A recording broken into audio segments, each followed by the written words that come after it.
إن الحمد لله نحمده ونستعينه ونستغفره ونستهديه ونعوذ بالله تعالى من شرور أنفسنا ومن سيئات أعمالنا من يهده الله فلا مضل له ومن يضلل فلا هادي له وأشهد أن لا إله إلا الله وحده لا شريك له وأشهد أن محمدا عبده ورسوله أما بعد فإن خير الكلام كلام الله وخير الهدي هدي محمد صلى الله عليه وسلم وشر الأمور محدثاتها وكل محدثة بدعة وكل بدعة ضلالة وكل ضلالة في النار.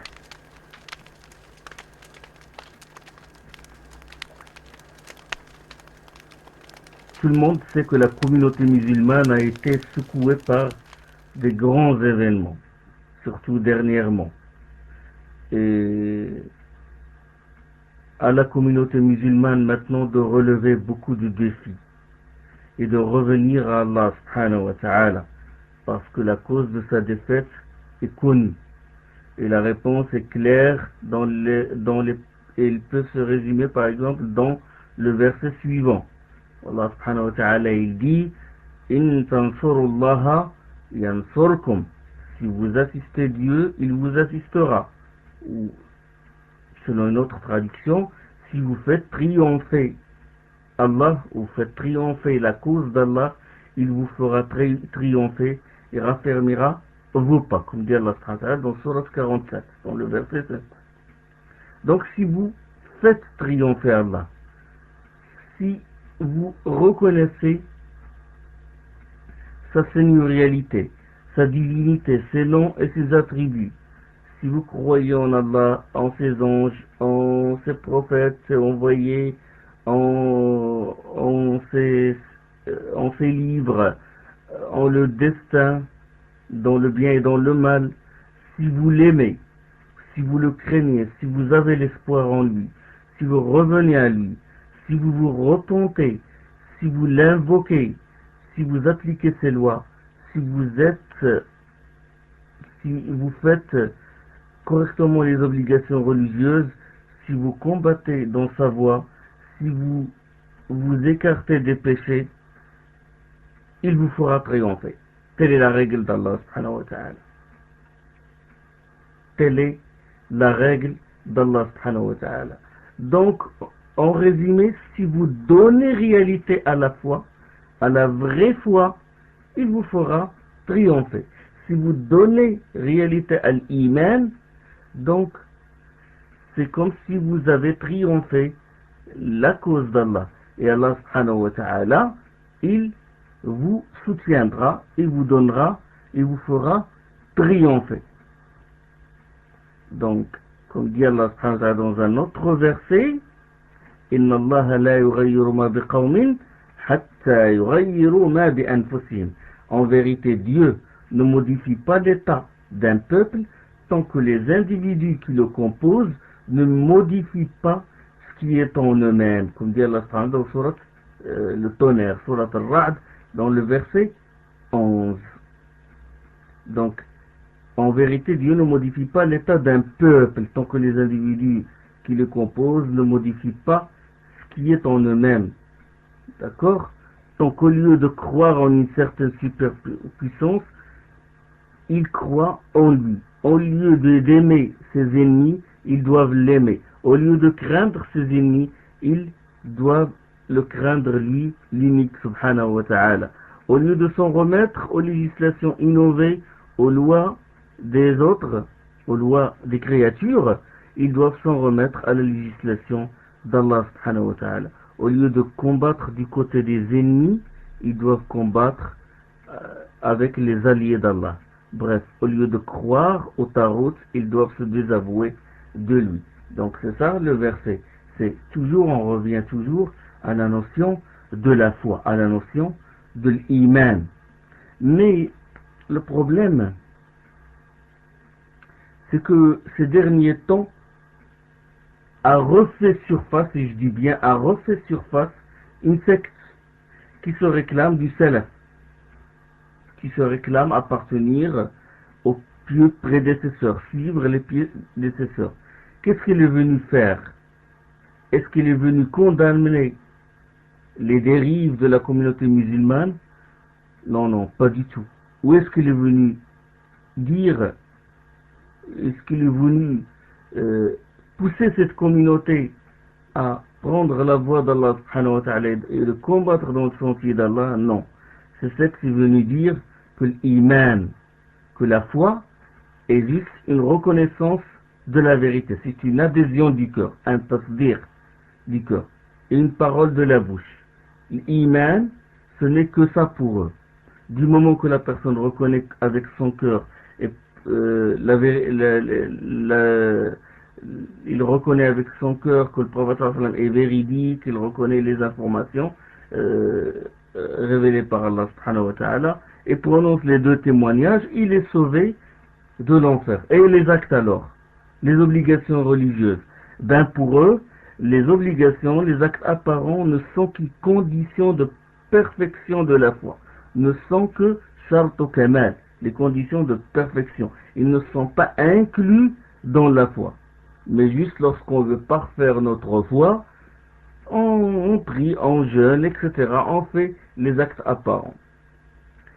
C'est comme s'ils disent à cette communauté qui sombre dans un sommeil profond, continue de dormir.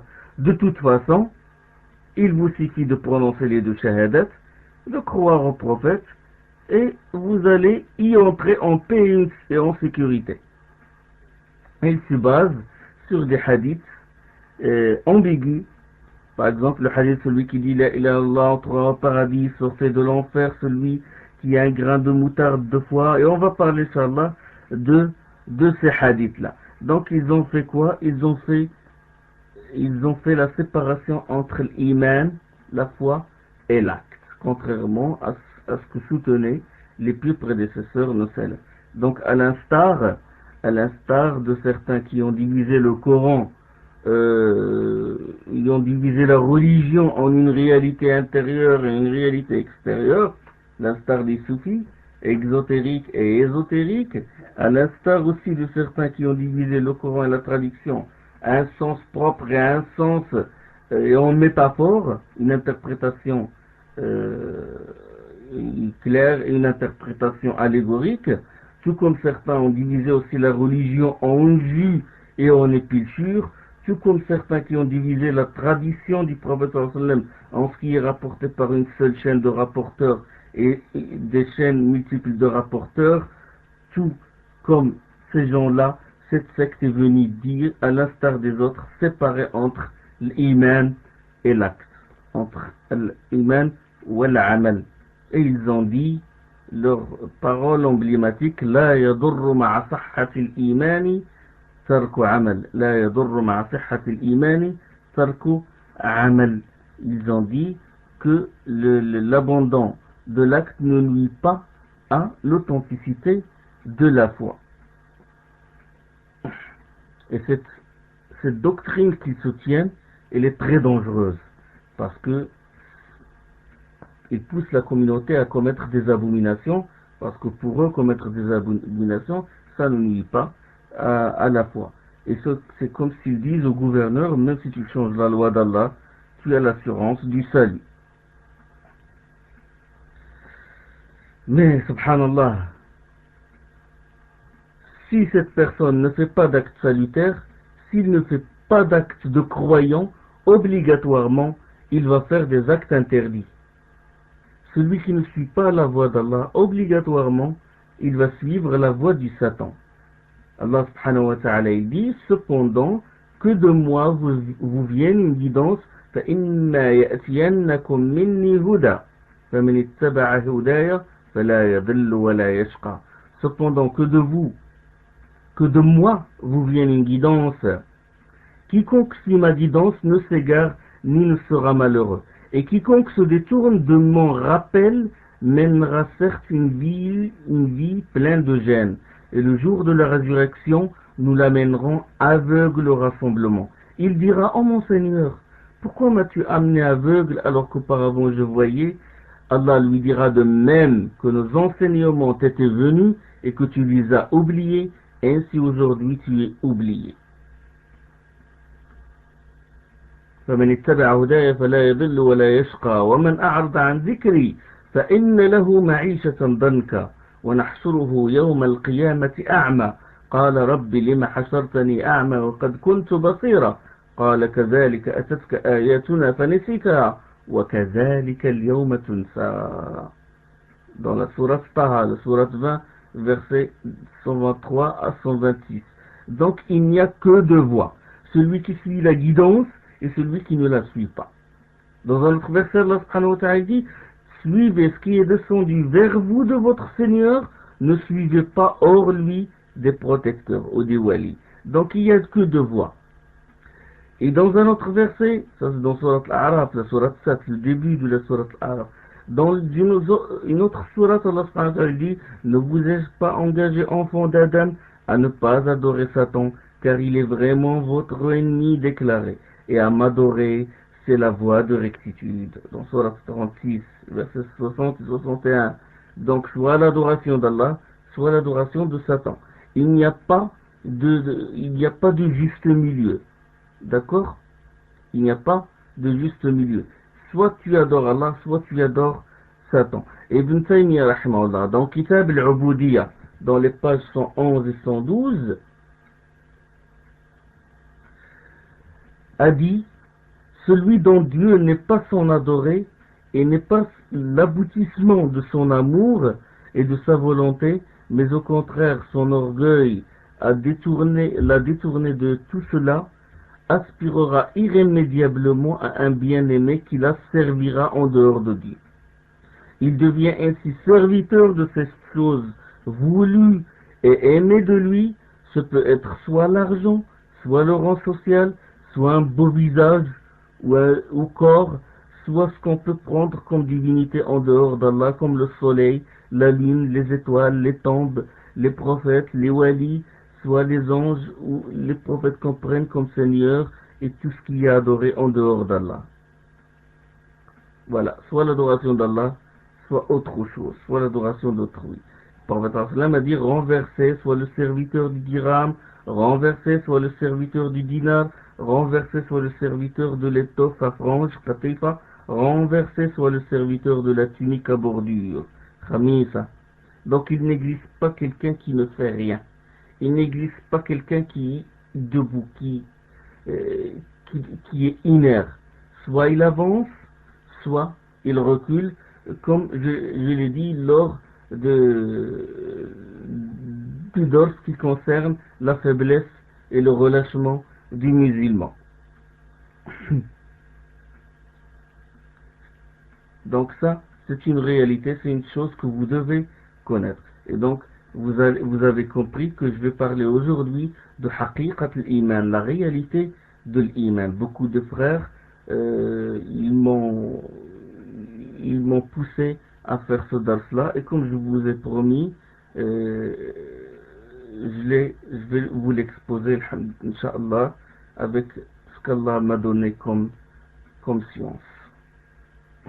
Vous savez que le prophète sallallahu alayhi wa sallam a annoncé que sa communauté, sa umma, se scindera en 73 firqa, groupes, qui tout irait en enfer à l'exception d'une seule.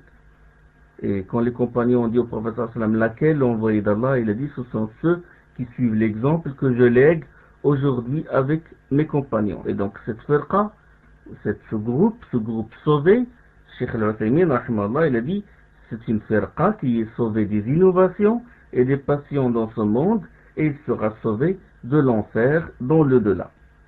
Et on va voir si ces gens-là qui soutiennent cette doctrine, à savoir que l'acte apparent est une condition de perfection de la foi et non une partie intégrante de la foi, on va voir s'ils sont sauvés de l'innovation. Et là, pour répondre à leur doctrine, pour répliquer, il y a une question qu'on peut poser. C'est quel est le statut de l'abandon de l'acte salutaire au sein de la première génération? Ou je vais formuler la question autrement, pour être plus clair. quel est le statut d'un homme qui a vécu l'époque du prophète sallallahu alayhi wa sallam et qui se réclame appartenir par le nom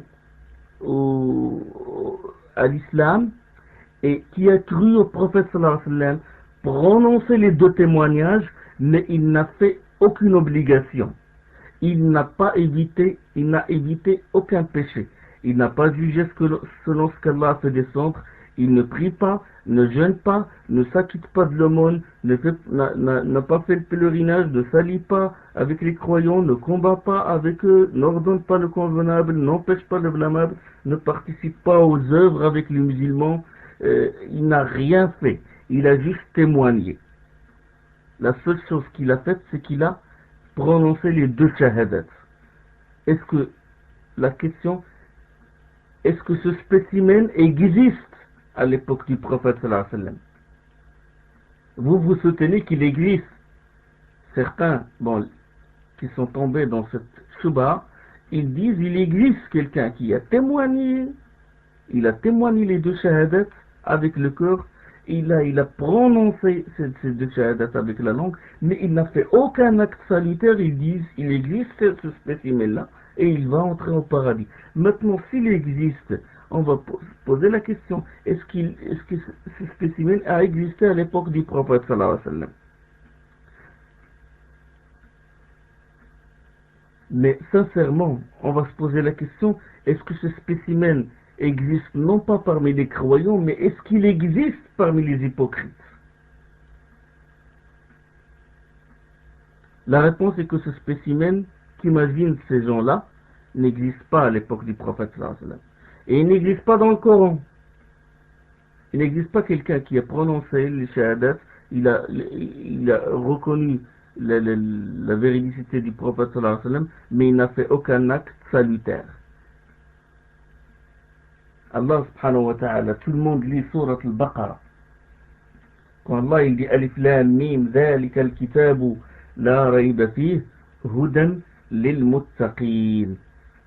Allah subhanahu wa ta'ala il dit Alif Lam Mim, voilà le livre ou l'écrit que nul doute n'entache en guidance à ceux qui veulent se prémunir, c'est-à-dire aux croyants. Ils croient au mystère ou ils croient au ghaib, accomplissent la prière, font dépense sur notre attribution ou font la zakat. Ils croient à la descente sur toi opérée, à celle avant toi opérée. Ils ont certitude, eux, de la vie dernière. Ceux-là suivent la guidance venue de leur Seigneur, ce sont eux les triomphants. Allah subhanahu wa ta'ala, au début de Surat al-Baqarah, il nous parle de la catégorie des croyants. Il dit, voilà, les croyants, ils croient au mystère, ils croient au ghaib, à l'inconnaissable, ils accomplissent la prière, ils font dépenses sur notre attribution. Ils croient à la descente, ils croient ce qui a été descendu sur toi, الذين يؤمنون بالغيب ويقيمون الصلاة ومما رزقناهم ينفقون. والذين يؤمنون بما أنزل إليك وما أنزل من قبلك. Ils croient à ce qui a été descendu sur toi et ce qui a été descendu avant toi. وبالآخرة هم يوقنون. Et ils ont certitude de la vie dernière. Ceux-là suivent la guidance venue de leur Seigneur, ce sont eux les triomphants. La catégorie des croyants, ils accomplissent, ils font l'acte apparent, ils accomplissent la prière, ils font dépense de l'attribution d'Allah subhanahu wa ta'ala. Puis Allah il passe dans le verset, puis Allah il passe aux mécréants. Inna allazina kafaru sawa'un alayhim a'anzartahum am lam tunzirhum la yu'minun. Quant à ceux qui dénient, égal pour eux que tu leur donnes l'alarme ou ne la donnes, ils ne croient pas. ختم الله على قلوبهم وعلى سمعهم وعلى أبصارهم غشاوة ولهم عذاب عظيم. Dieu leur a posé un sceau sur le cœur et sur l'ouïe, une taie sur les regards. Ils vont à un châtiment terrible. Donc ça c'est la catégorie de qui? C'est la catégorie des kuffars, des mécréants. Ils sont mécréants intérieurement, extérieurement. Ils manifestent leur mécréance. D'accord, ça c'est la deuxième. Donc il a parlé au début de la sourate al-Baqarah, il a parlé des croyants, il a parlé des mécréants. وَمِنَ النَّاسِ مَنْ يَقُولُ آمَنَّا بِاللَّهِ وَبِالْيَوْمِ الْآخِرِ وَمَا هُمْ بِمُؤْمِنِينَ. Il s'en trouve parmi les gens qui disent, nous croyons en Dieu et au jour dernier, sans être pour cela des croyants. Qui sont ces gens-là? Ce sont les hypocrites. Nous croyons en Dieu au jour dernier, ils le disent, mais Allah il dit, ils ne sont pas des croyants. يخادعون الله والذين آمنوا وما يخدعون إلا أنفسهم وما يشعرون. Trahissant Dieu et ceux qui croient, ils ne trahissent qu'eux-mêmes et n'en ont pas conscience. Donc ça, c'est la catégorie des hypocrites. Donc, croyant intérieurement, extérieurement, il fait la prière, il accomplit la prière, il donne l'argent, il dépense de ce qu'Allah lui a attribué. Et la deuxième catégorie, la catégorie des mécréants qui sont mécréants intérieurement, extérieurement, et puis les hypocrites qui sont mécréants par le cœur, mais ils manifestent des actes apparents. Il n'y a que ces trois catégories. Donnez-moi cette quatrième catégorie. Est-ce qu'elle existe dans le Coran? Cette catégorie qui prononce la shahada, qui reconnaît par le cœur, mais qui ne manifeste aucun acte extérieur. Donnez-moi un exemple, donnez-moi une preuve dans tout le Coran qui prouve que ce spécimen-là existe. Et le défi reste toujours relevé. L'imam Abu Bakr ibn Abi Shayba, il rapporte dans Kitab al-Iman, avec une chaîne de rapporteurs authentiques qui remonte à Abi Qilaba, le suiveur, le tabi'i, et que ce dernier a dit: l'homme envoyé par Mu'ad ibn Jabal à Ibn Mas'ud a dit à Ibn Mas'ud, cet homme-là, cet intermédiaire-là, a dit à Ibn Mas'ud: je te conjure par le droit d'Allah, peux-tu me confirmer que les gens à l'époque du prophète sallallahu alayhi wa sallam étaient classés en trois catégories: croyant intérieurement et extérieurement, mécréant intérieurement et extérieurement, et croyant en apparence, mécréant intérieurement.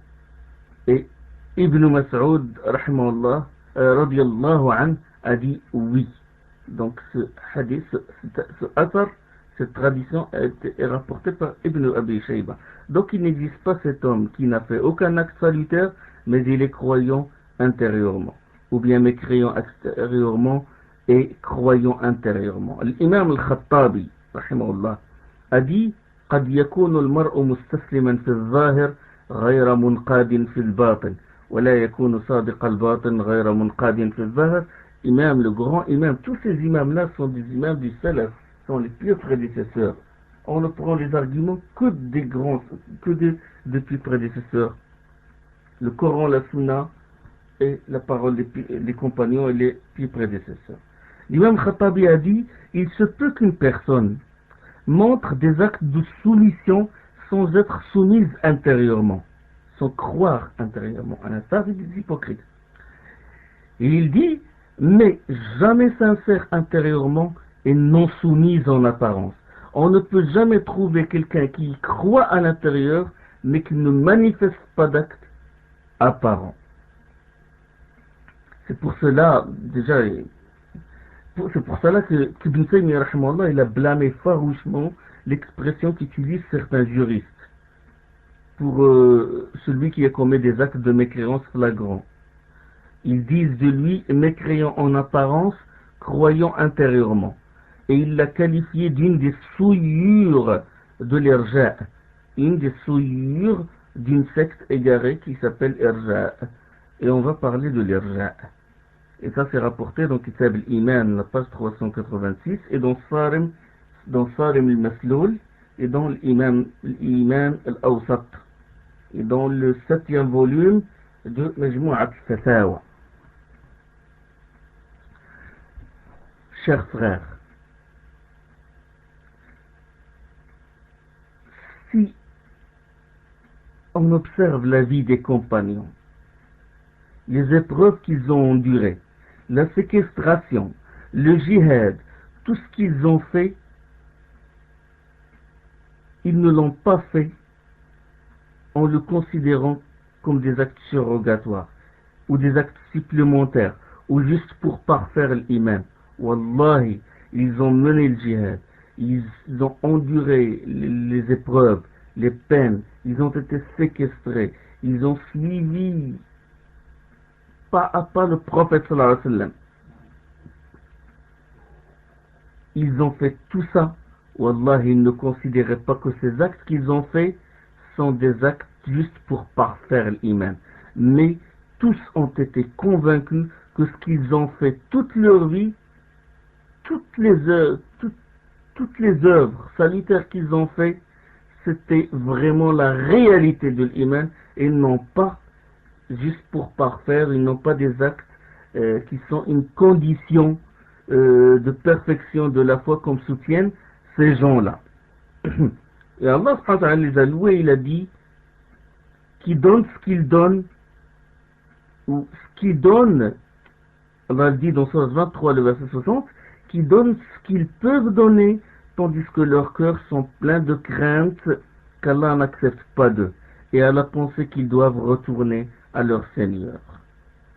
Ils ont tout fait, mais tout en ayant peur qu'Allah n'accepte pas leurs œuvres, parce qu'ils croient que toutes les œuvres qu'ils ont faites sont la réalité de l'iman, sont elles-mêmes sont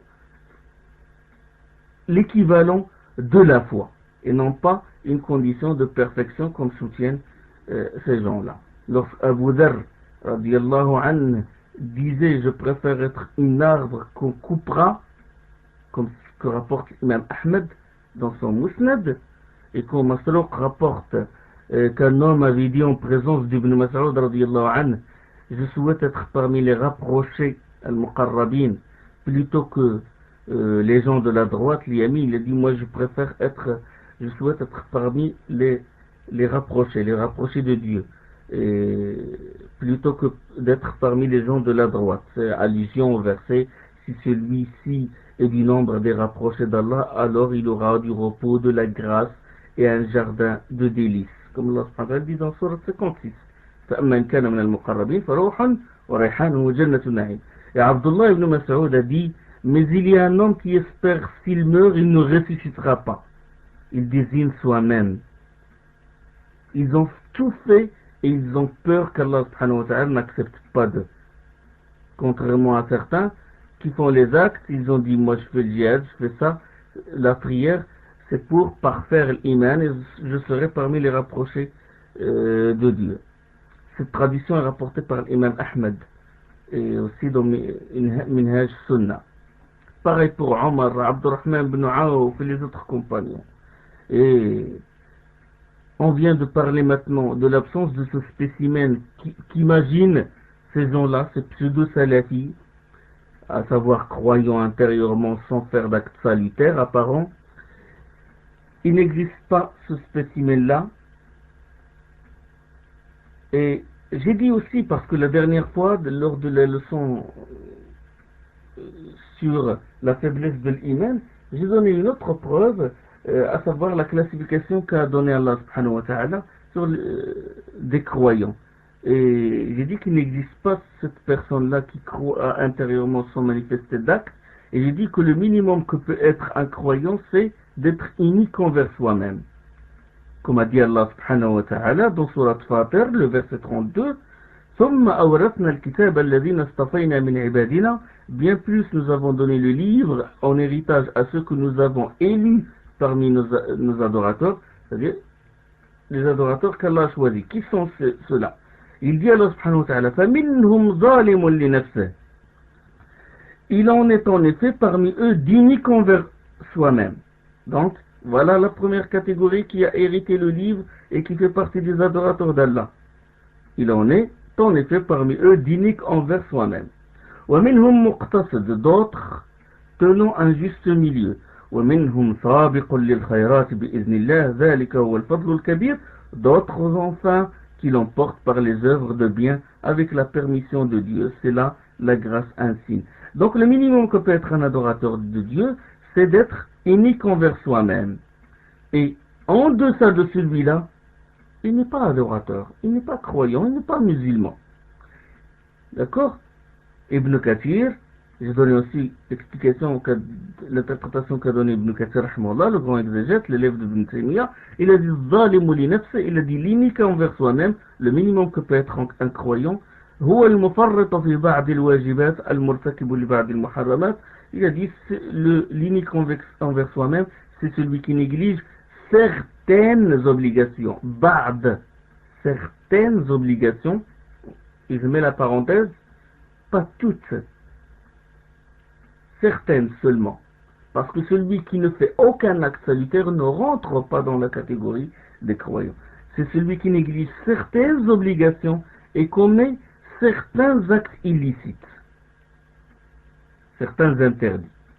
Donc le minimum que peut être un croyant est celui qui commet qui néglige certaines obligations, pas toutes. Ça c'est aussi une preuve, comme quoi ce spécimen n'existe pas dans la vie du prophète, il n'existe pas dans le Coran. D'accord. J'ai posé une autre question claire. Il n'existe pas. D'accord. Maintenant, la question est la suivante. S'il n'existe pas, est-ce qu'au moins l'idée existe à l'époque du prophète? Pas comme doctrine, pas comme aqidah, mais comme idée. L'idée, c'est-à-dire, est-ce que ça frôlait l'esprit de quelqu'un que l'iman est juste la reconnaissance de la véridicité et la prononciation du shahad, et que l'acte ne fait pas partie de l'iman, ou que l'acte apparent n'est qu'une condition pour parfaire l'iman. On a besoin de l'acte juste pour parfaire, et non pas une condition d'authenticité de l'iman ou un pilier de l'iman. Est-ce que cette idée existe à l'époque du prophète sallallahu alayhi wa sallam? Pour cela, on va s'arrêter à la bataille du Tabouk. Et là, j'invite les frères à étudier la sira du prophète sallallahu alayhi wa sallam pour en déduire la vraie réalité de l'iman. Entre autres leçons, c'est que la bataille du Tabouk, il a eu lieu à l'année 9 de l'Hégire. Expédition menée par le prophète sallallahu alayhi wa sallam contre les Byzantins, les Romains, et il fut appelé l'expédition pénible. Parce que cette époque était chaude, la sécheresse avait sévi, elle était plus qu'étouffante, et que d'ordinaire, il y avait aussi à cette saison beaucoup de fruits mûrs à récolter et à consommer. Et le prophète sallallahu alayhi wa sallam, il fit donner des ordres à la Mecque et aux tribus alliées pour que tout homme sain de corps qui possède les armes et les montures soit immédiatement envoyé à Médine en vue de la campagne de Tabouk, en vue de combattre. Grande épreuve pour les hypocrites. Ils vinrent trouver le prophète sallallahu alayhi wa sallam et ils invoquèrent plusieurs prétextes. Les excuses qu'ils ont présentées, on sait, ceux qui n'ont pas la capacité de combattre. On sait que la sourate Bara'a, il a dévoilé et il a démenti toutes ces excuses-là et il a dévoilé les hypocrites. Ils ont dit, les hypocrites, ils n'ont pas la capacité de combattre. Comme dit Allah dans le verset 9, dans le verset 42 de la sourate Bara'a, la sourate 9. Par Dieu, si nous avions pu, nous serions partis en campagne avec vous. Si nous avions pu, ils ont invoqué ce prétexte-là. Ils ont dit, ils ne sont pas capables. Et une autre excuse, ils ont dit qu'il fait très chaud. Et ils savent que lorsqu'il fait chaud, on sait que le prophète sallallahu alayhi wa sallam retarde la salade du Dhuhr jusqu'à ce qu'il fasse frais. Il retarde la salade du Dhuhr. Mais là, il s'agit de combattre. Donc, eux, ils ont dit, puisqu'il fait chaud, il faut que le prophète sallallahu alayhi wa sallam nous dispense. Et Allah subhanahu wa ta'ala, il dit dans le verset 81, pas de mobilisation, disait-il, pendant les chaleurs. Il fait très chaud, comment se mobiliser alors qu'il fait très chaud? Ça, c'est une deuxième excuse. Comme autre excuse, c'est le fait de tomber dans un dommage qui risque de leur faire perdre la récompense du djihad, à savoir le fait d'être tentés par les femmes romaines. Comme a dit l'un d'eux, envoyé d'Allah, ne me dispenseras-tu pas, m'évitant ainsi la tentation? Par Dieu, les miens savent que je suis parmi eux le plus attiré par les femmes, et je crains de ne pas me retenir à la vue des femmes de Ben el-Asfar, c'est-à-dire la vue des femmes romaines. C'est comme s'il dit, oh envoyé d'Allah, je veux combattre avec toi, mais je suis très tenté par les femmes. Et Allah subhanahu wa ta'ala, il a dit, parmi eux, il en est encore qui dit, donne-moi ta permission et épargne-moi la tentation. Comme dit Allah subhanahu wa ta'ala dans le verset 49, toujours de la sourate 9. Donne-moi, adalli, wa la taftinni. Comme autre excuse, ils ont demandé au prophète sallam de les excuser comme il a excusé les faibles, les malades et ceux qui ne trouvent pas de quoi suffire à la dépense, etc., etc. Ils ont dit, laisse-nous avec ceux qui restent sur place. D'accord? Ils ont invoqué toutes les excuses, ils ont vidé tout leur répertoire de mensonges pour que le prophète sallam les dispense. Seulement, et voilà où je veux en venir, c'est que personne parmi les hypocrites n'a osé dire au prophète sallam, envoyé d'Allah. Nous témoignons la ilaha illallah, nous croyons en toi, et le djihad est un acte salutaire. Et les actes, comme tu nous as fait comprendre, sont une condition de perfection de l'iman, juste pour parfaire l'iman. Donc, le fait de ne pas aller avec toi ne nuira pas à notre iman. D'accord? Il ne nuira pas en aucun cas à l'authenticité de notre foi. Ils n'ont pas invoqué cette excuse. Ils n'ont pas invoqué cette idée-là que soutiennent ces gens-là, cette secte-là. Et vous savez pourquoi ils n'ont pas dit ça? Parce que les hypocrites savent que la foi réelle, vivante à l'époque du prophète sallallahu alayhi wa sallam, et paroles et actes. Et les paroles et actes. Ce prétexte-là, que même les hypocrites n'ont pas osé, n'ont pas eu l'audace d'invoquer devant le prophète sallallahu alayhi wa sallam parce qu'ils savent que c'est une aberration, c'est une excuse vaine, et bien cette aberration-là est devenue la aqida de certains pseudo-salafis. Une doctrine en vertu de laquelle ils se font les amis des uns et se font les ennemis des autres. Soit ils imaginent un homme avec un bloc de pierre dans sa poitrine, enveloppé autour du tasdiq, enveloppé autour de la reconnaissance, ou bien un cœur humain avec toutes ses sensations, mais dans une statue. On peut imaginer, parce que ce qu'imaginent ces gens-là, c'est soit l'existence d'un être humain, mais il n'a pas un cœur. Il a une tombe, il a un bloc de pierre. Et au sein de ce bloc-là, il y a le tasdiq, il y a la reconnaissance de la vérité. Sans que cette reconnaissance de vérité ne manifeste un amour quelconque, une crainte, une appréhension, une vénération d'Allah. Non, il dit c'est un bloc, boum. Aucun mouvement, aucun acte apparent qui donne réalité à ce tasdiq, à cette reconnaissance de vérité. Il existe cet homme-là, oui. Il reconnaît, mais il ne fait aucun acte. Il ne bouge pas, il ne réagit pas. Ou bien il pense que cet homme-là, c'est une statue qui ne bouge pas avec un cœur humain. Et les deux cas n'existent pas. Avant de parler de la secte qui a exclu les œuvres de la foi et la condamnation farouche des pieux prédécesseurs, gens de la Sunna ou le Jama'a,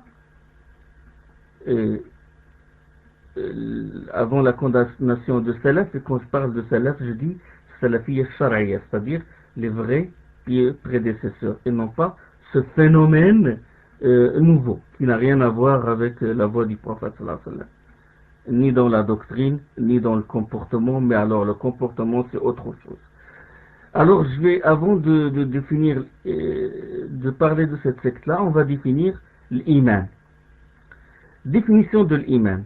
Ça, j'en ai parlé dans beaucoup de leçons, dans l'explication des 3 principes fondamentaux, dans des leçons aussi de l'Aqida, et dans la Sira aussi, j'en ai parlé. Mais, brièvement, je vais parler de ça, de l'iman. Iman, c'est dire et agir. Clair. c'est parole et acte. Il monte avec l'obéissance et diminue avec les désobéissances. Parole du cœur et de la langue, acte du cœur et des membres, comme a dit Ibn al-Qayyim rahimahullah. Parole du cœur, ça veut dire le tasdiq, la connaissance, la croyance, croyance en Allah, croyance en sa réalité, croyance en sa divinité, croyance aux piliers de l'islam, croyance les piliers de la foi, croyance, croire à tout ce qui a été révélé au prophète sallallahu alayhi wa sallam. Ça, c'est la parole du cœur, c'est la reconnaissance de la vérité. La parole de la bouche, c'est l'attestation, le shahada. On peut y ajouter aussi le changement du mal par la bouche, l'ordre du convenable par la langue.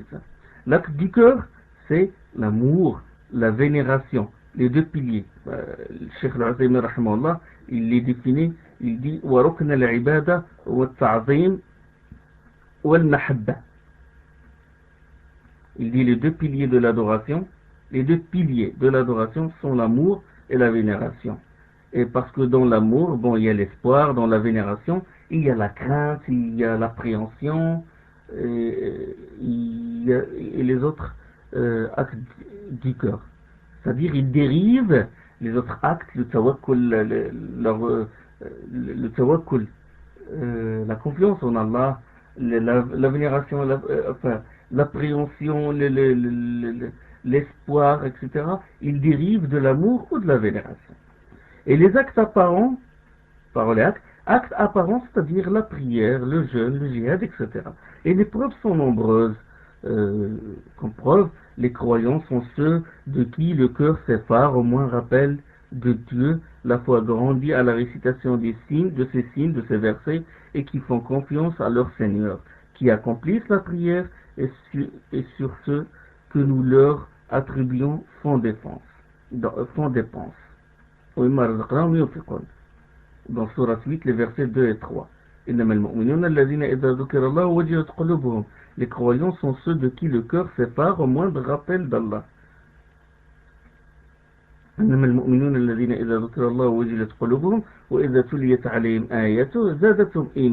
Leur foi grandit à la récitation de ces versets.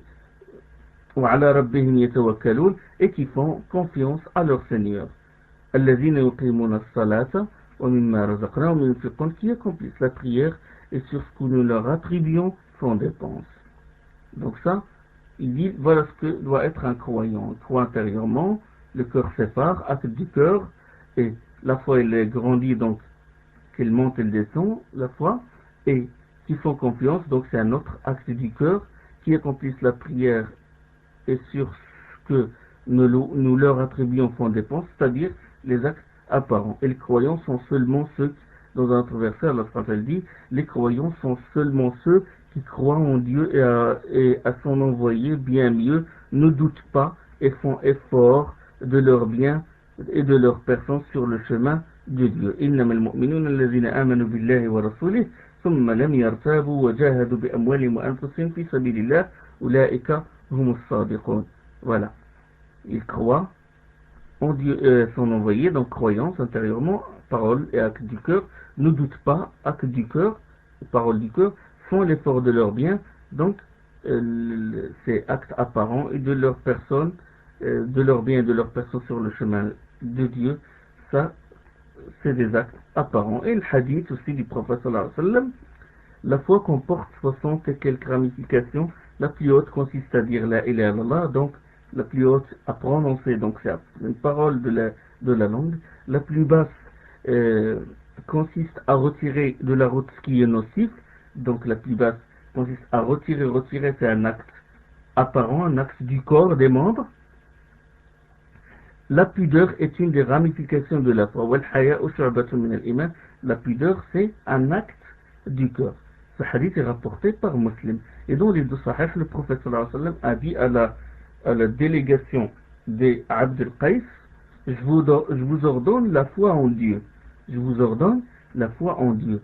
Et puis il a dit sallallahu alayhi wa sallam, savez-vous ce qu'est la foi en Dieu? Savez-vous ce qu'est la foi en Dieu? Témoignez. Puis il a répondu, lui-même sallallahu alayhi wa sallam, témoignez la ilaha illallah Muhammadun Rasulullah, célébrez la prière, donnez l'aumône et acquittez le quint de ce dont vous vous emparez. D'accord? Donc, il a dit que la foi consiste à prononcer les deux shahadat et à prier, etc. Donc, la foi, l'iman et l'islam sont la même chose. Et j'ai donné des preuves pour vous dire, pour soutenir la doctrine des gens de la Sunna, c'est qu'il n'y a pas de séparation entre la foi et l'acte. L'imam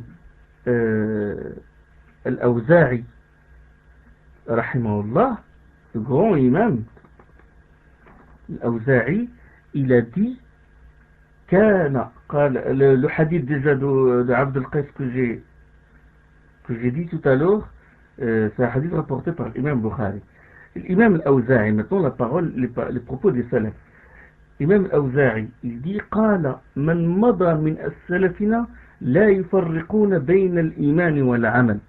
L'imam Al-Awza'i, rahimahullah, a dit ceux qui nous ont précédés parmi les salafs ne faisaient pas la différence entre l'acte et la foi. Comme c'est rapporté dans Kitab Jami' al-Ulum wal-Hikam, Tahqiq, Mohammed Abu Thawr.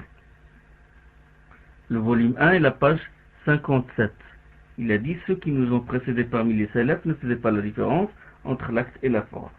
من مضى من سلفنا لا يفرقون بين الإيمان والعمل. العمل من الإيمان والإيمان من العمل. Il dit la foi est une partie intégrante. L'acte est une partie intégrante de la foi et la foi est une partie intégrante de l'acte. Voir aussi Kitab Ibn Taymiyyah, la page Kitab al-Iman, la page 280. L'imam Shafi'i, rahimahullah,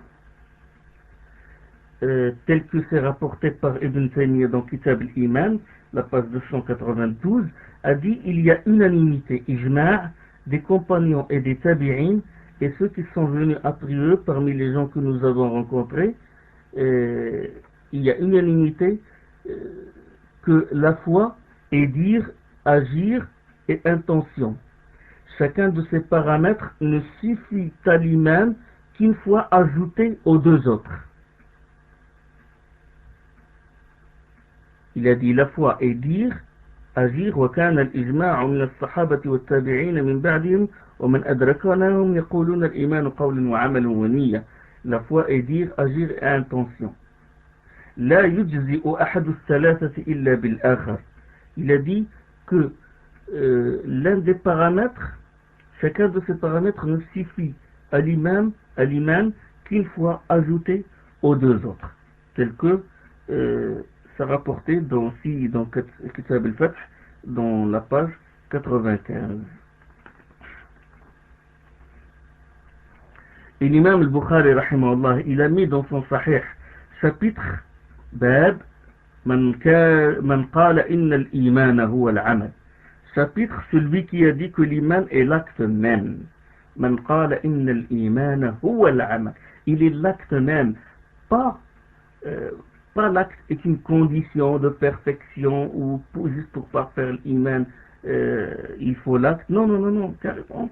L'iman huwa al-amal, équivalence.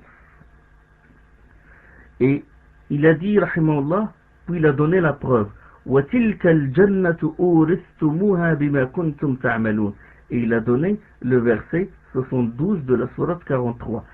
Voilà le jardin dont vos œuvres vous ont fait hériter. Pour montrer que l'iman est égal à la foi. Et que ces gens-là, leur iman les a fait entrer au paradis, après bien sûr la miséricorde d'Allah. Al-Bukhari, il rapporte aussi, hadith selon Abu Huraira radiyallahu anhu, on demande au prophète sallallahu alayhi wa sallam quel est l'acte le plus méritoire. Quelqu'un a demandé au prophète sallallahu alayhi wa sallam quel est l'acte le plus méritoire. Et le prophète sallallahu alayhi wa sallam il a répondu Al-imanu billahi wa rasulih. Il a dit l'iman en Allah et son envoyé.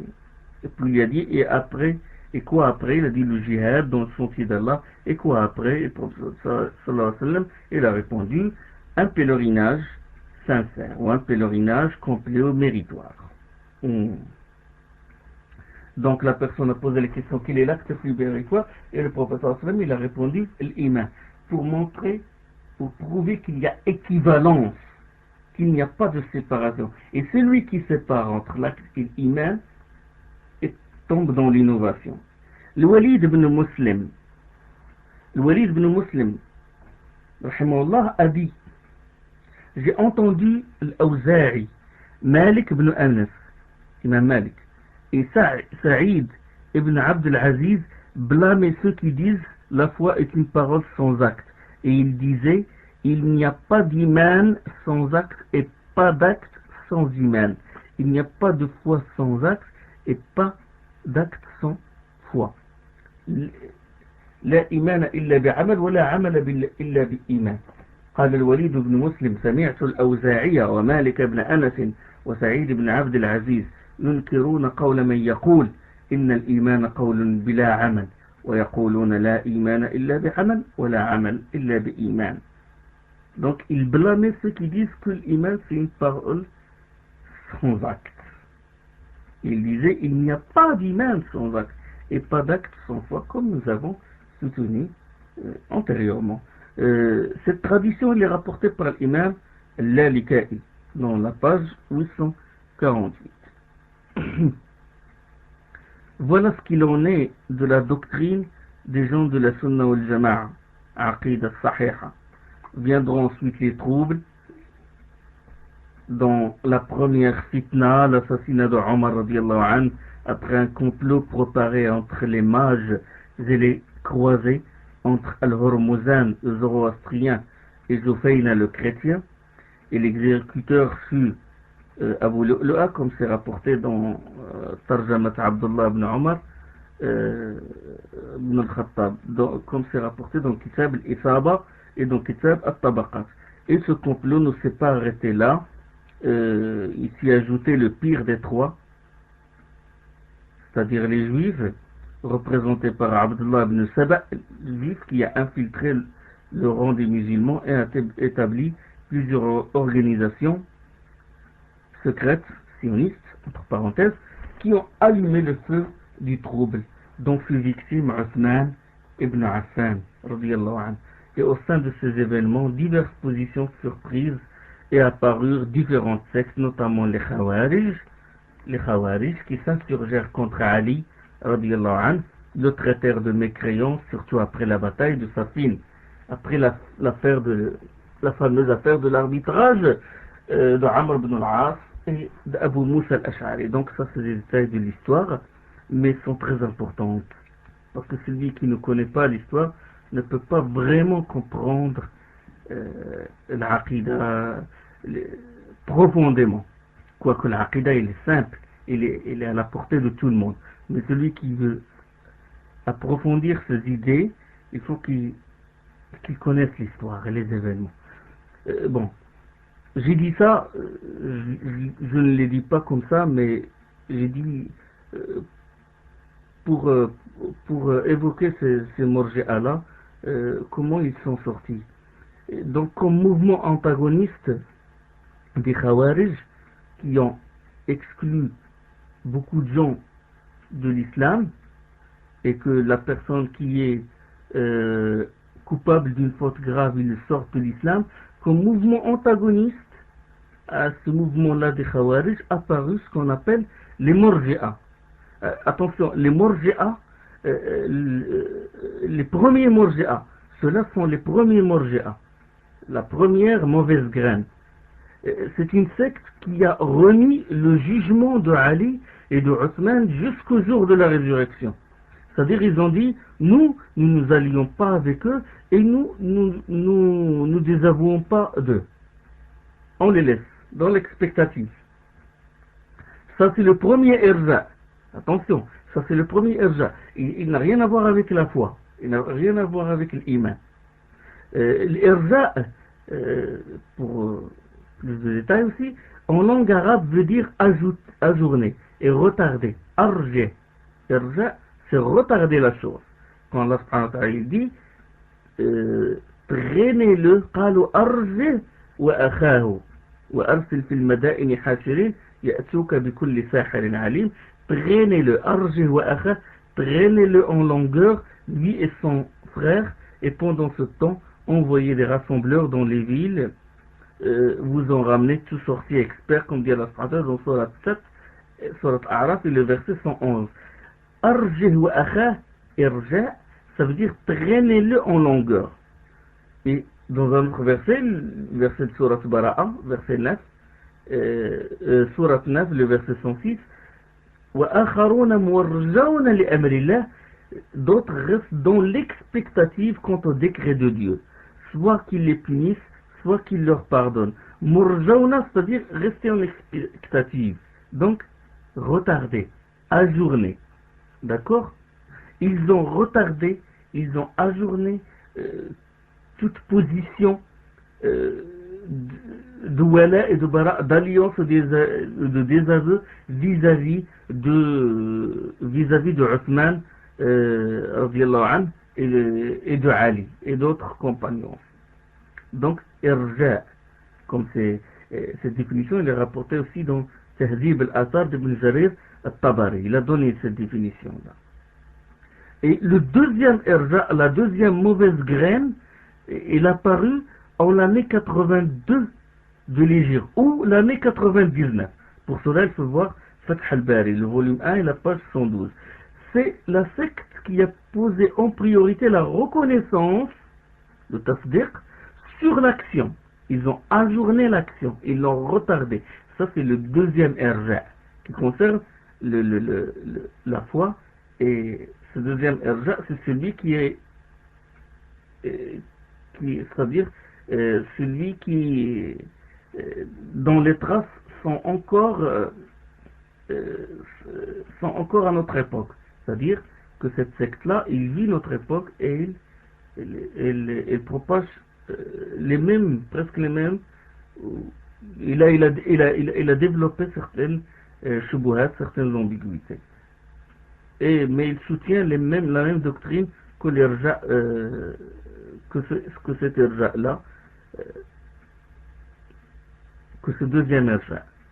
Donc il dit il suffit d'avoir ce tasdiq pour être sauvé. Donc ils disent il suffit de reconnaître la vérité pour être sauvé. Il suffit de dire, de reconnaître que le prophète sallallahu alayhi wa sallam est un prophète, que Mohammed est l'envoyé d'Allah, et de reconnaître toutes les informations, la révélation, et de reconnaître que Dieu est unique. Ça y est, et ça suffit pour entrer au paradis. Donc en gros, ceux qui ont dit que ça, vous pouvez même faire un tableau avec ça. Ceux qui disent que l'iman est par le cœur, la langue et les actes apparents sont deux groupes. Ceux qui ont dit que l'iman c'est l'accomplissement de tout acte et l'abandon de tout acte obligatoire et l'abandon de tout acte illicite, et que l'iman complet il disparaît lorsqu'on abandonne un acte obligatoire ou lorsqu'on commet un péché grave. Ce groupe-là, c'est le groupe des Khawarij et le groupe des Mu'tazila. Ce sont les Wa'idiyya, les partisans de la menace divine. Les Khawarij, ils disent que celui qui commet, qui est coupable d'une faute grave, la fornication par exemple, où il a bu le vin, où il a menti, où il a volé, pour eux, celui qui a commis une faute grave, c'est un mécréant. Les Mu'tazila, ils disent que celui qui commet une faute grave, pour eux, il est dans une étape intermédiaire, manzila bayna al-manzilatayn. Ils disent qu'il est au milieu. On ne peut pas dire qu'il est musulman et on ne peut pas dire qu'il est mécréant. Mais ils disent tous les deux, ils soutiennent que celui-là, il rentre en enfer, il reste éternellement en enfer. Ceux qui disent que l'iman est parole et acte, seulement tout acte d'obéissance est une des ramifications de la foi, ou une partie de la foi, et que l'iman devient parfait lorsque toutes ces branches-là sont accomplies. et il diminue et il décroît si ces branches-là, ou ces ramifications de la foi manquent. Et il dit, mais certaines branches, s'ils disparaissent, toute la foi disparaît. D'accord? Par exemple, la salat, c'est une branche de l'iman. S'il disparaît, la foi, elle disparaît. L'alliance avec les musulmans, s'il disparaît, la foi, elle disparaît. D'accord? Et il y a des actes aussi, des branches de mécréance. S'il les commet, il sort de l'islam. S'il se moque de l'islam, il sort de l'islam. S'il piétine le Coran, il sort de l'islam. S'il se prosterne devant une tombe ou une statue, il sort de l'islam. Donc il y a des branches de l'iman, tout comme la mécréance a des branches. Et ceux qui ont dit, bon, c'est vrai que, bon, les Khawarij, ils disent que l'iman est parole et acte, mais la différence, et les Mu'tazila aussi, et la différence entre eux et les gens de la Sunna, c'est que les Khawarij, ils disent toutes les obligations rentrent dans l'iman. Et celui qui a fait une faute grave, il sort de l'iman. Les gens de la Sunna, non, ils ne disent pas ça. Les gens de la Sunna, ils disent certaines choses, piliers ou certaines choses de l'iman, s'il part certaines branches de l'iman, si la personne ne le fait pas, il sort de l'islam, il sort de l'iman. Et certains actes, s'il les fait, il sort de l'islam, mais d'autres actes, s'il ne les fait pas, il ne sort pas. Ceux qui soutiennent que l'iman, c'est la parole, l'iman est dans le cœur et aussi par la langue, et par le cœur et la langue. Ce sont deux groupes. Ceux qui disent que l'iman se fait par le cœur et par la langue sont deux groupes.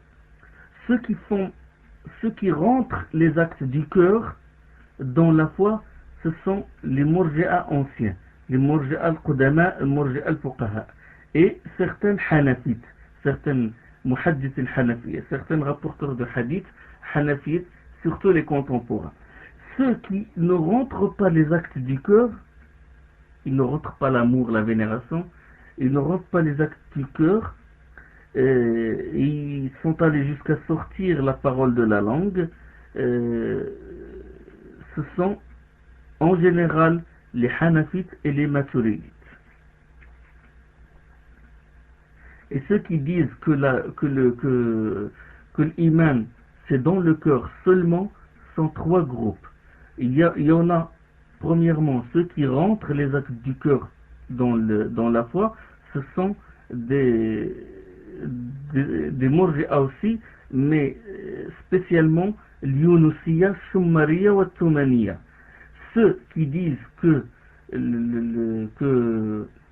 l'iman est juste la connaissance, il suffit de connaître, sans prononcer les shahadats, sans que la foi se réduit à la connaissance, c'est Jahm ibn Safwan, c'est le Jahmite. Et ceux qui disent que c'est le tasdiq, que c'est la reconnaissance de la véridicité, ce sont les Ash'ariyya et les Maturidites. Ça, si vous voulez dresser un tableau sur ça. Et le premier à avoir soutenu cette doctrine, c'est-à-dire de l'irja', de dire que l'iman est dans le cœur seulement, c'est bon, il y a différence entre les savants là-dessus, et certains disent que c'est Zarr ibn Abdullah al-Hamdani, et ça c'est rapporté dans Kitab Sunnah de Abdullah ibn Ahmed, de l'imam Ahmed, dans la page 81. Donc dans Sunnah li Abdullah ibn Ahmed. Et il y en a ceux qui disent que c'est Qais al-Masr, et ça c'est rapporté dans Tahzib et Tahzib. Et il y en a ceux qui disent que c'est Hamad ibn Abi Sulayman, comme le soutient Ibn Taymiyyah rahimahullah dans Kitab al-Iman.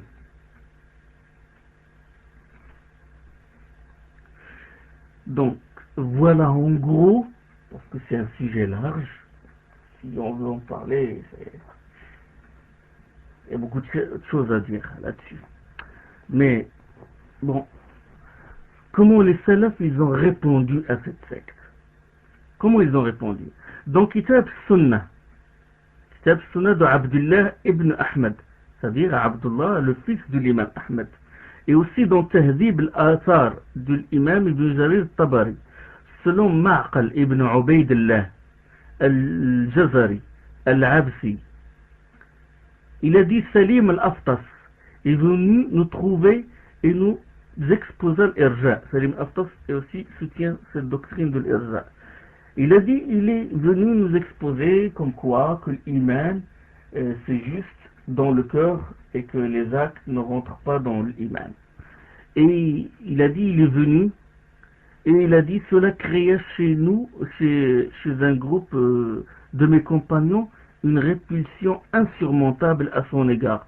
Et les plus virulents d'entre eux furent Maymoun ibn Mahran et Abdul Karim ibn Malik. Ça, ce sont les grands savants célèbres. Quant à ce dernier, c'est-à-dire Abdul Karim ibn Malik, quant à ce dernier, prit l'engagement envers Allah de ne se réunir avec lui sous aucun toit d'une maison, sauf celle de la mosquée. Et Ma'qal rapporte, Ma'qal, celui qui a rapporté Ma'qal ibn Abdullah, ibn Ubaydillah, il rapporte avoir rencontré Ata ibn Abi Rabah, Ata ibn Rabah, le grand tabi'i. Il lui dit, des gens parmi nous ont apporté des choses nouvelles. Ils ont dit, la prière et les zakats ne font pas partie de la religion. Et là, Ata, il répondit, Dieu n'a-t-il pas dit, et ne leur a été commandé, cependant que d'adorer Allah, lui vouant la religion foncière, ou lui vouant un culte exclusif, en bon croyant originel, d'accomplir la prière, et d'acquitter la zakat, c'est la religion de droiture, comme dit Allah dans Surat 98, Surat al-Bayyinah, وَمَا أُمِرُوا إِلَّا لِيَعْبُدُوا اللَّهَ مُخْلِصِينَ لَهُ الدِّينَ حُنَفَاءَ وَيُقِيمُونَ الصَّلَاةَ وَيُؤْتُونَ الزَّكَاةَ. Donc c'est une preuve qui démentit ce que disent ces gens-là. Et puis il a dit j'ai dit, c'est-à-dire Ma'qal, dit à Ata ibn Rabah, ibn Abi Rabah, Ata ibn Abi Rabah. Il a dit, j'ai dit, ils disent la foi ne s'accroît pas. Et Ata a répondu, Dieu n'a-t-il pas dit cela accrut leur foi? Qu'est-ce que cette foi qu'il a ajouté? Et puis Ma'qal a dit, on m'a dit que Zar ibn Abdullah est venu te trouver. Alors Zar, c'est là, selon certains savants salaf, c'est lui la tête de l'Irja.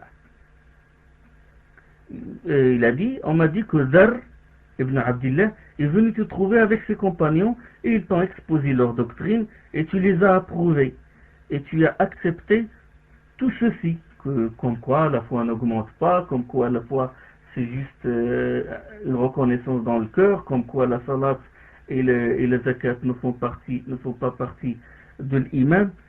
Et là Ata il dit non, par celui que nul n'est en droit d'être adoré que lui, rien de tout cela n'est vrai.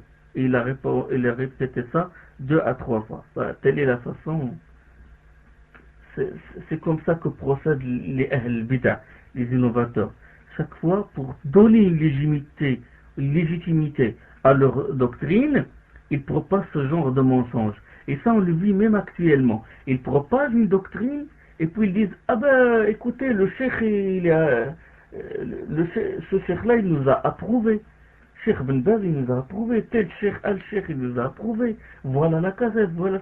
Et des falsifications et des tadlis pour mettre les gens de la sunna dans la confusion. À l'époque aussi de Ma'qal et Ata, c'était la même chose. Ils ont dit, bon, écoutez, Ata, il a soutenu notre doctrine.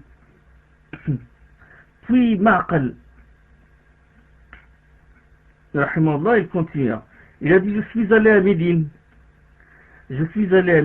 et j'ai rencontré Nafi'.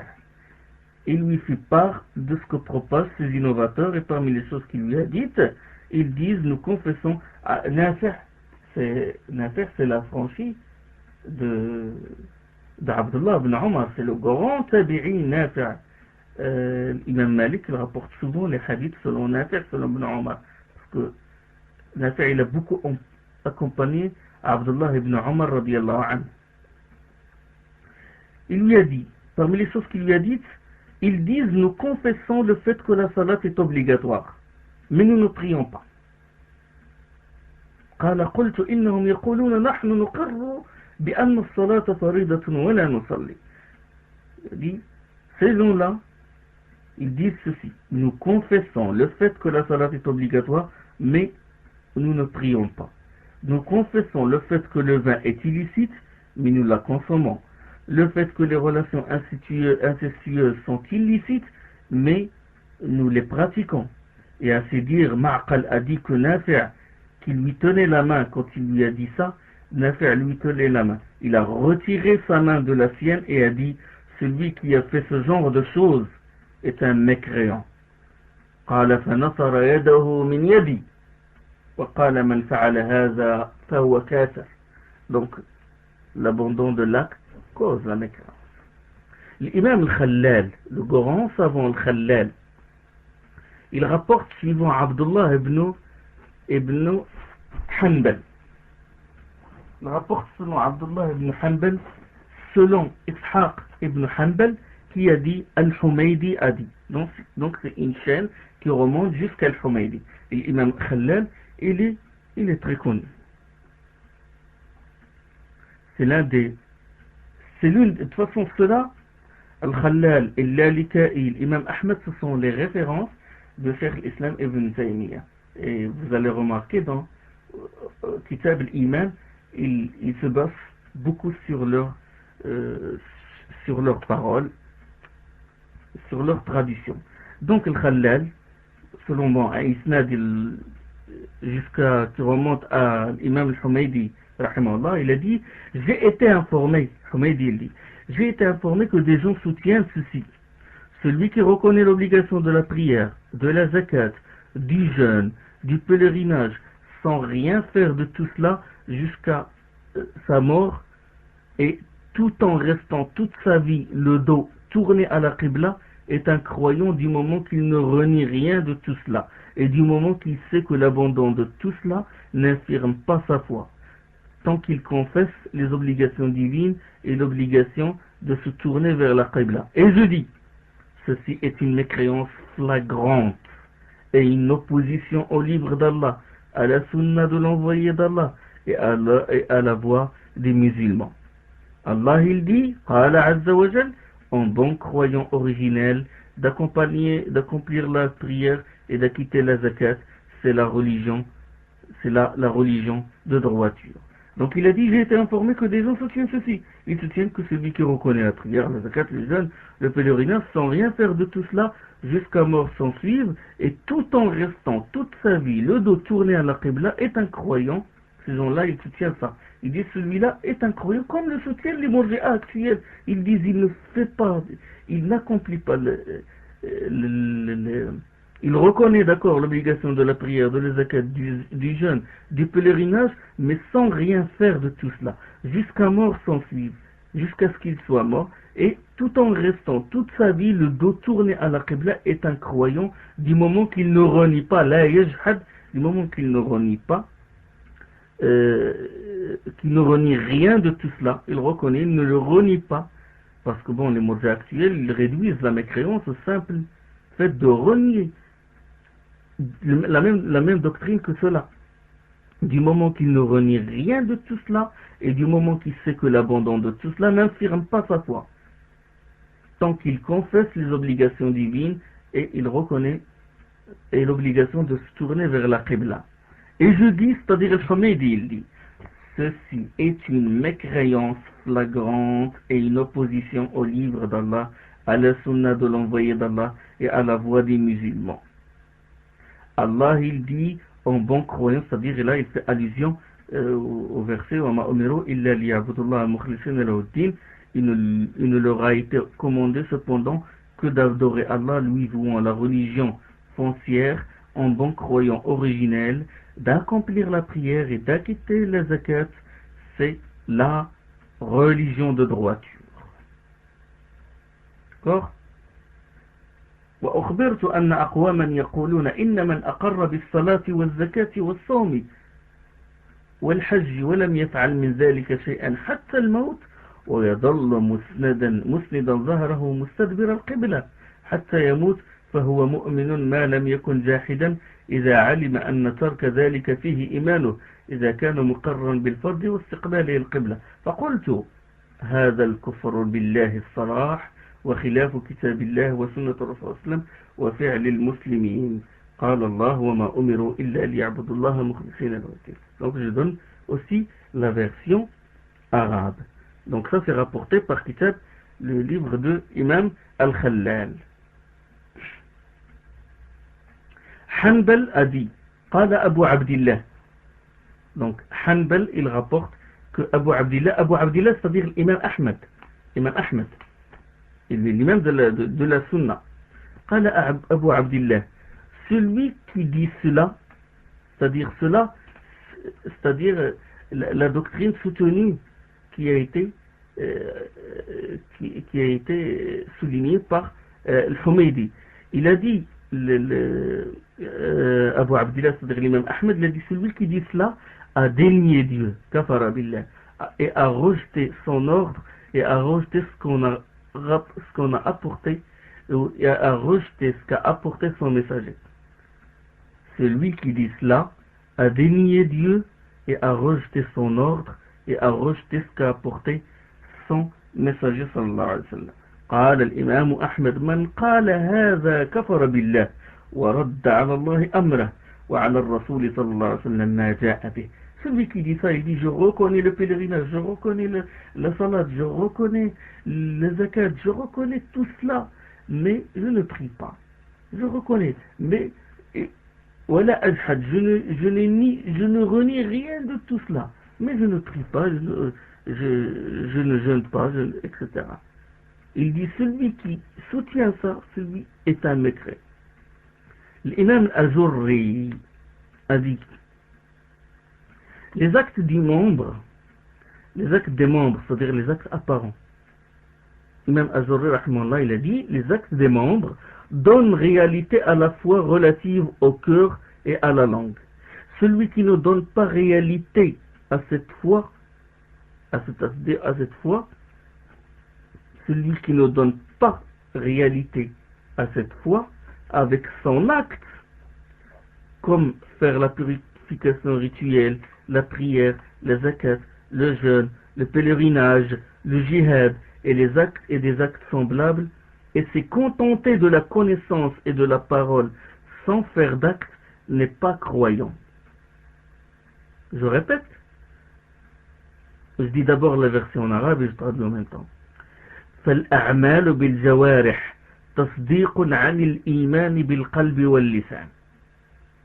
Les actes des membres donnent réalité à la fois relative au cœur et à la langue. فمن لم يصدق الإيمان بعمله, celui qui ne donne pas réalité à cette foi avec son acte,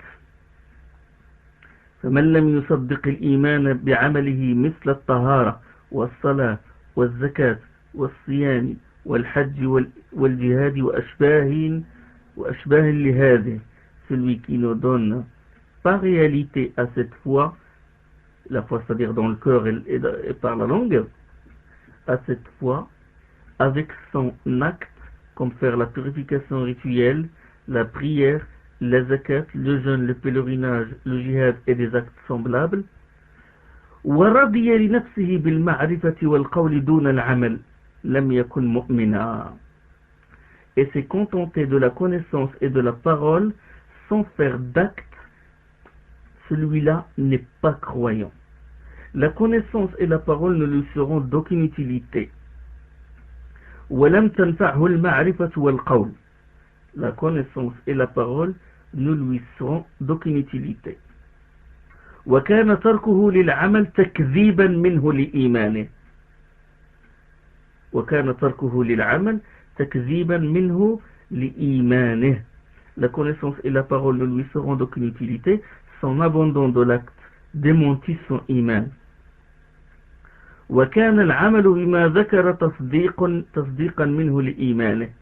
Et sa pratique de ce qu'on a évoqué ci-dessus confirme son iman. C'est-à-dire, s'il met en pratique, s'il fait la prière, la zakat, il fait les actes apparents, ça veut dire que cela donne réalité, confirme son iman.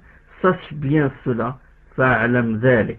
Puis il a dit هذا مذهب علماء المسلمين قديما وحديثا. Ceci est le madhab des savants anciens et nouveaux. Toujours ce que dit, je répète à la lettre ce qu'a dit l'imam al-Ajurri rahimahullah. Il dit ceci est le madhab, l'école, la doctrine des savants anciens et contemporains. فمن قال غير هذا فهو مرجئ خبيث. Celui qui soutient autre chose que ceci est un vilain مرجئ. احذره على دينك. Mets-toi en garde contre lui au sujet de ta religion. والدليل على هذا قول الله عز وجل. La preuve de ce qu'on a évoqué est la parole divine suivante. وَمَا أُمِرُوا إِلَّا لِيَعْبُدُوا اللَّهَ مُخْلِصِينَ لَهُ الدِّينَ. Il ne leur a été commandé cependant que d'adorer Allah, lui vouant la religion foncière, en bon croyant originel, d'accomplir la prière, d'acquitter les zakat. Tous, on remarque que les salafs, beaucoup, ils prennent comme preuve ce verset-là. Il ne leur a été commandé autre chose, cependant, que d'adorer Allah, lui vouant la religion foncière, en bon croyant original, d'accomplir la prière, d'acquitter les zakat. C'est la religion de droiture. Ça c'est rapporté dans le Kitab Akhlaq al-Ulama, la page 28. Il a dit aussi, Imam al-Ajurri, rahimahullah, dans le Kitab al-Sharia. On sait que l'imam al-Ajurri, il est connu par ce livre-là, Kitab al-Sharia, livre de la législation. Il dit, Allah le Très-Haut n'a pas entré les croyants au paradis avec la foi seulement, il les a entrés au paradis par sa miséricorde envers eux et par la foi et l'acte salutaire qu'ils ont réussi à avoir grâce à lui. وأن الله تبارك وتعالى لم يدخل المؤمنين الجنة بالإيمان وحده بل أدخلهم الجنة برحمته إياهم وبما وفقهم له من الإيمان به والعمل الصالح. كتاب الشريعة أبو بكر محمد بن الحسين الآجري الشافعي. Donc c'est une réponse à celui qui a dit que l'iman est connaissance, une réponse à celui qui a dit que l'iman est connaissance et parole, et sans acte, et qu'Allah nous préserve contre celui qui soutient cela.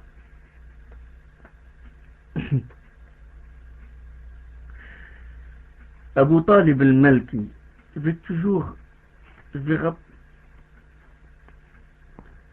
je donne là tout ce que disent les salafs à propos de l'iman. Abu Talib al-Malki a dit, après avoir assimilé l'iman et l'islam aux deux témoignages, il a dit, les deux forment une seule entité. Il n'y a pas d'iman à celui qui n'a pas d'islam, celui qui n'est pas soumis extérieurement, si vous voulez, je mets ça entre parenthèses. Il n'y a pas d'iman à celui qui n'a pas d'islam, tout comme il n'y a pas d'islam pour celui qui n'a pas d'iman. D'accord? Il n'y a pas d'iman de foi, c'est-à-dire de foi, celui qui n'a pas d'islam, ça veut dire celui qui ne s'est pas soumis, qui n'a pas donné réalité à cet iman. Il va l'expliquer après. Tout comme il n'y a pas d'islam pour celui qui n'a pas d'iman. Ça veut dire que celui qui n'a pas de foi intérieure, même s'il manifeste des actes de musulmans, à l'instar des hypocrites, il n'est pas musulman. Puis il dit, car le musulman, regardez, il va expliquer ça, car le musulman ne peut jamais être dénué de foi qui rend son islam valide. Car le musulman ne peut jamais être dénué de foi, d'iman, qui rend son islam, sa soumission externe, valide. De même, le mu'min, le croyant, n'est jamais délié d'un islam qui concrétise cette foi. D'accord? Puisque Dieu a mis l'iman comme condition, regarde ce qu'il dit, puisque Dieu a mis l'iman comme condition de la validité des actes salutaires et les actes salutaires comme condition de la validité de l'iman. Regarde. قال أبو طالب الملكي ومثل الإسلام من الإيمان كمثل الشهادتين إحداهما من الأخرى jusqu'à ce qu'il a dit وهما شيئان من الأعيان وإحداهما مرتبط أو أحدهما مرتبط بالآخر فهما كشيء واحد لا إيمان لمن لا إسلام له. Il n'y a pas de foi pour celui qui n'a pas d'islam. Il n'y a pas de foi. On ne peut pas dire que tu as la foi alors que tu ne manifestes aucun acte extérieur. Tu ne te soumets pas et tu ne donnes pas réalité à cette foi-là. ولا إسلام لمن لا إيمان له. Il n'y a pas d'islam pour celui qui n'a pas de foi intérieure comme les hypocrites. إذ لا يخلو المسلم من الإيمان به يصح إسلامه. Car le musulman ne peut jamais être dénié d'une foi qui rend son islam valide. ولا يخلو المؤمن من الإسلام به يحقق إيمانه. Et le croyant n'est jamais dénié d'un islam qui donne réalité à sa foi. C'est-à-dire, comment on peut savoir que tu crois ou tu ne crois pas? C'est par les actes extérieurs. من حيث اشتراط الله للأعمال الصالحة الإيمان واشتراط الإيمان للأعمال الصالحة. Là, il ne parle pas de conditions de perfection. Là, il parle de conditions d'authenticité de l'iman. Il dit, puisque Dieu a mis l'iman comme condition de la validité des actes. Pour qu'un acte soit accepté d'Allah, pour qu'un acte soit valable, il faut qu'il soit précédé par l'iman, la sincérité, le faire pour l'amour de Dieu. D'accord? De même, pour que cet iman soit valide, il faut qu'il manifeste un acte extérieur. D'accord? Et il donne comme preuve, et quiconque vient, il donne comme preuve la parole divine suivante, فَمَنْ يَعْمَلْ مِنَ الصَّالِحَاتِ وَهُوَ مُؤْمِنٌ فَلَا كُفْرَانَ لِسَعْيِهِ. Et quiconque fait de bonnes œuvres tout en étant croyant, on ne méconnaîtra pas son effort. Comme dit Allah dans la sourate Al-Anbiya, la sourate 21. فَمَنْ يَعْمَلْ مِنَ الصَّالِحَاتِ وَهُوَ مُؤْمِنٌ فَلَا كُفْرَانَ لِسَعْيِهِ. Et puis il a donné un autre verset aussi. وَمَنْ يَأْتِهِ مُؤْمِنًا قَدْ عَمِلَ الصَّالِحَاتِ. Il a donné d'autres versets, et quiconque vient auprès de lui en croyant après avoir fait les bonnes œuvres, voilà donc ceux qui auront les plus hauts degrés. Le verset là, مُؤْمِنًا قَدْ عَمِلَ الصَّالِحَاتِ فَأُولَئِكَ لَهُمُ الدَّرَجَاتُ الْعُلَى. Ça c'est dans Sourate Taha, la Sourate 20. Donc celui qui montre les actes de l'islam sans croire intérieurement en l'invisible est un hypocrite. Son hypocrisie l'exclut de l'islam. Et celui qui toujours ça c'est la parole d'Abu Talib al-Malki. Il dit donc celui qui montre les actes de l'islam sans croire intérieurement en l'invisible, sans croire en Allah, au prophète, au livre, au destin, tout ça, ça rentre dans l'invisible, sans croire intérieurement en l'invisible, est un hypocrite. Son hypocrisie l'exclut de l'islam. Et celui qui croit en l'invisible mais ne met pas en pratique les règles de l'iman et les prescriptions de l'islam est un mécréant. Sa mécréance invalide toute unicité. فمن كان ظاهره أعمال الإسلام ولا يرجع إلى عقود الإيمان بالغيب فهو منافق نفاقا ينقل عن الملة. Celui qui montre les actes de l'islam sans croire intérieurement l'invisible est un hypocrite. Son hypocrisie l'exclut de l'islam, comme dit Abu Talib al-Malki rahimahullah. Et il a dit ومن عنده الإيمان بالغيب ولا يعمل بأحكام الإيمان وشرائع الإسلام فهو كافر كفرا لا يثبت معه توحيد.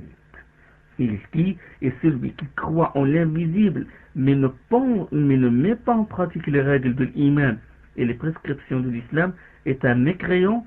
Sa mécréance invalide toute unicité.